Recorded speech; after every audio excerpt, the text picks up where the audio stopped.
dia, muito boa tarde, muito boa noite. Que honra ter você assistindo esse vídeo aqui comigo neste momento. No vídeo de hoje eu vou te dar uma alternativa que você deve fazer para que você não trabalhe de graça. É um pouquinho desconhecido, mas eu vou evitar que você trabalhe anos até você aprender isso e até você ter essa ideia, para que você efetivamente não tenha mais que trabalhar de graça para clientes que efetivamente não pagam, ou para clientes que você começa o processo, mas que durante o curso do processo ele deixa de fazer o pagamento, ou então por situações alheias à sua vontade, mas que fazem com que você não possa mais levar esse contrato adiante.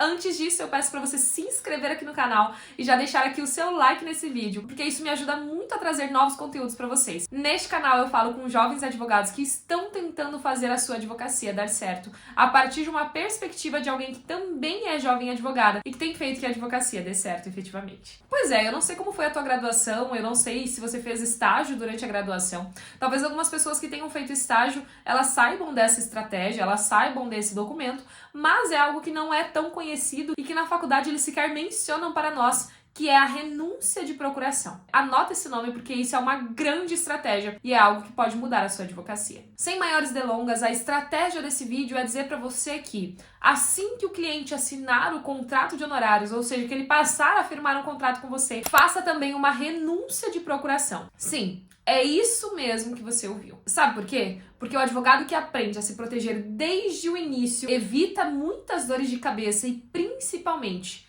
não trabalha de graça. Quando a gente está começando a advogar, é muito comum que a gente queira abraçar todos os clientes, que a gente queira fazer todos os serviços, que a gente não queira perder o cliente. E muitas vezes, em razão desse sentimento, a gente acaba vendendo a nossa alma, o nosso sangue, a nossa estratégia, o nosso conhecimento, o nosso tempo, o nosso amor, a nossa dedicação, o nosso pensamento, o nosso sono, e muitas vezes essa relação não é correspondida. E aí você se debruça diante do caso daquele cliente, analisa toda a situação dele, verifica as estratégias processuais, dá entrada no processo, e aí? Cadê o cliente? E a gente sabe que o processo pode demorar alguns meses para ser resolvido e muitas vezes nós aderimos a um parcelamento dos honorários, o que é bastante comum até para que a gente tenha uma fidelização dos clientes e consiga também ajustar melhor para que o cliente consiga pagar.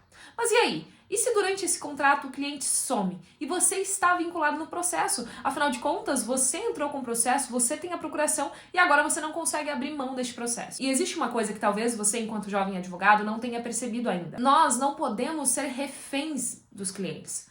Quando nós temos muita necessidade, quando nós temos muita vontade de fechar com clientes, quando nós temos vontade de fazer a nossa advocacia acontecer, é muito comum que a gente acabe não nichando os nossos clientes, que a gente queira atender todo e qualquer cliente, quando na verdade todos os sinais de que a gente não deveria dar continuidade naquela relação jurídica ou então naquela contratação estão ali. Entretanto, a gente acaba não vendo eles. Mas ao longo do tempo da sua advocacia, você vai perceber o quanto é ruim estar refém desses clientes e o quanto é ruim ser refém de qualquer cliente. E é por isso que você deve trabalhar com estratégia, e uma das formas de garantir essa tranquilidade e com certeza não ter que ter maiores incomodações é já trabalhar com uma renúncia de procuração no momento da assinatura do contrato. E a estratégia é muito simples. No momento em que você dá para o cliente a procuração, o contrato, muitas vezes a declaração de hipossuficiência, você também já apresenta para ele a renúncia. Só que você deve ter muita clareza nesse momento. Você não deve omitir para o cliente a respeito do que se trata esse documento. Pelo contrário, a estratégia está exatamente aí, em dizer para o cliente do que se trata esse documento e qual é o seu objetivo, deixando claro que qualquer forma de desrespeito,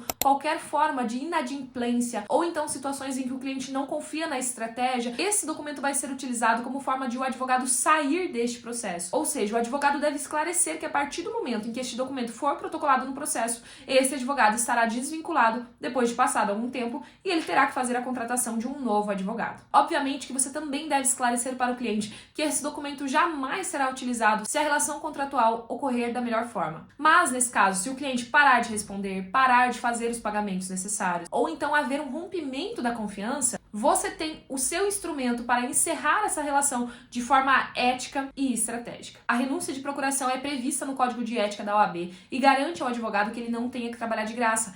Tenha atenção neste caso que o advogado ainda ficará vinculado, pelo menos pelo prazo de 10 dias, e você pode, inclusive, a partir do momento em que você tem essa procuração assinada em mãos, fazer uma comunicação pelo WhatsApp para ele, relembrando das orientações que foram dadas no momento da assinatura do contrato e também no momento da assinatura da renúncia, e logo após isso juntar ao processo essas informações. Essa é uma forma preventiva de exercer a sua advocacia com qualidade e com respeito aos seus clientes. Porque veja só, imagine a situação, você entra com o processo, você dá toda a orientação necessária, você atende ligação, você orienta o cliente, muitas vezes orienta a família também em situações criminais, e aí depois que você se habilitou no processo, e aí depois que você fez a inicial, por exemplo, o cliente pagou as primeiras parcelas e nunca mais apareceu. Você tentou contato com o WhatsApp, você tentou conversar com ele e nada de resposta. E aí, se você não tiver uma renúncia de procuração, você estará necessariamente vinculado até o final do processo. Mas depois eu faço uma ação de execução. Eu digo pra você que é melhor você não ter que trabalhar nesse processo do que depois você ter que fazer uma nova ação para receber honorários de que, na verdade, vão só atrasar a sua advocacia e fazer, talvez, com que você fique dedicando tempo para clientes que não respeitam efetivamente o seu trabalho. Por isso que essa estratégia é uma estratégia preventiva. E prevenção é coisa de advogado estratégico e que pensa a longo prazo. Então, a partir de hoje, você vai ter isso também como uma forma de atendimento do cliente. A partir do momento em que o cliente assinou o contrato, você também oferece a renúncia para ele, você informa ele sobre todas as consequências, você informa em que momento esse documento será utilizado e quais as circunstâncias em que ele efetivamente pode ser utilizado. Trabalhar de graça não é humildade, é desvalorização. E o advogado que quer crescer na sua advocacia, que quer ter uma advocacia de sucesso, ele precisa se blindar e atuar de forma estratégica. Se você gostou desse vídeo, não se esquece de se inscrever aqui no canal, deixar o seu like aqui no vídeo e comentar alguma situação que você já vivenciou na sua advocacia e que você acha que você poderia ter adotado uma estratégia diferente. Um beijo, te amo e até o próximo vídeo.